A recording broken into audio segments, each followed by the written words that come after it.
Hello, সবাই কেমন আছো? আজকে নিয়ে চলে আসলাম আমাদের মা ছেলে সারা বেলা। তো শুরু করা যাক, লেটস গো। আমাদের শুদ্ধ সকালবেলা উঠেই দাঁতটা ব্রাশ করে নেয়। আমাকে আবার শিখিয়ে দেয় যে এইভাবে দাঁতটা ব্রাশ করতে হবে মাম্মি। দেন তার প্রথম কাজ হচ্ছে সকালবেলা উঠে জল খেতে হয় দাঁত ব্রাশ করার পর। জল খাওয়া সকালবেলা খুবই ভালো একটা হ্যাবিট। আমার ছেলে সে হ্যাবিটে অভ্যস্ত হয়ে গিয়েছে, তো আপনারা ট্রাই করতে পারেন। মনটাকে ফ্রেশ করার জন্য রোজ সকালবেলা বেলকুনিতে যেতেই হবে। নাকি নুডলস খাবে? নুডলস খাবো। তাই আমি একটু দুষ্টুমি করেছিলাম, এর জন্য আমাকে একটু শাসন করছে। দেন আমি বললাম, বাবা আমি এখানে ব্যথা পেয়েছি। সে আমাকে চুমু দিয়ে দিল। তার থিওরি চুমু দিলে সমস্ত ব্যথা চলে যায়। তারপর বললাম, বাবা চলো একটু এবার ঘুমাতে হবে, দুপুরবেলা তো ঘুমাতে হয় একটু। কিন্তু না, সে তো কিছুতেই ঘুমাবে না, দুষ্টুমিতে আটখানা। তারপর বলে, মাম্মি একটা গল্প শোনাও, চাঁদের গল্প। দেন ওকে চাঁদের একটা গল্প শোনালাম। গল্প শুনতে ও খুব ভালোবাসে। গল্প শুনতে শুনতে ঘুমিয়ে গিয়েছিল। ঘুম থেকে উঠে সে বায়না করছে দই দিয়ে ভাত খাবে। দই ওনার খুব পছন্দ, একটু টক দই দিয়ে ভাত খেতে ভালো লাগে, একটু কলা দিয়ে।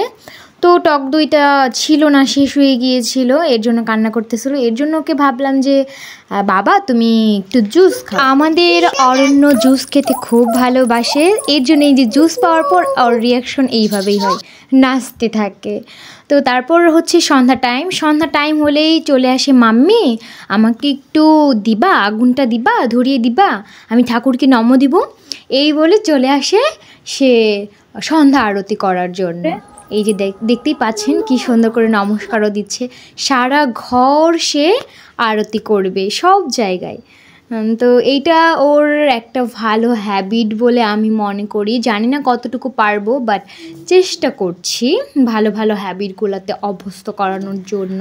আমি আমাদের শুদ্ধকে সারাদিন টাইম দেওয়ার চেষ্টা করি, কেননা ও যদি একবার ভাবে যে আমার মাম্মি আমাকে অ্যাটেনশন দিচ্ছে না, সময় দিচ্ছে না, তাহলে ওর মনোবল হারিয়ে যেতে পারে। বড় হওয়ার জন্য এটা অনেক বড় একটা প্রবলেম। তাই আমি ওর সামনে কোনো ফোন ইউজ করি না, ওকেও কোনো দিনও ফোন দেখতে দিই না।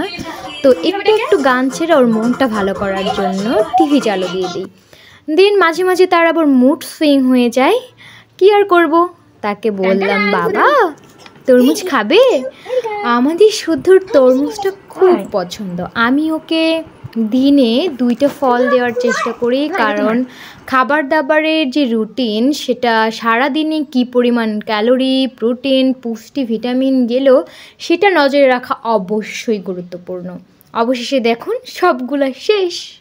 তারপর আমার বাবার হচ্ছে এবার একটু পড়াশোনার টাইম। পড়াশোনা বলতে আমি ওকে পড়াশোনা করাবো এমন না, সে খেলার ছলে নিজে নিজেই এটা কি সেটা কি বলতে পারে, ভালো লাগে। আমাকে আবার জিজ্ঞেস করে যে মাম্মি এটা কি, এটার কাজ কি, এটা কিভাবে কি হলো, কোথায় থাকে, কি করতে হয়, সবগুলো ওর জানার আগ্রহ থেকে। বই পড়ানো বা ছবি দেখানো ওকে আমি 6 মাসের পর থেকে অভ্যস্ত করেছি। এটা আমাদের একটা অভ্যাস বলতে পারি।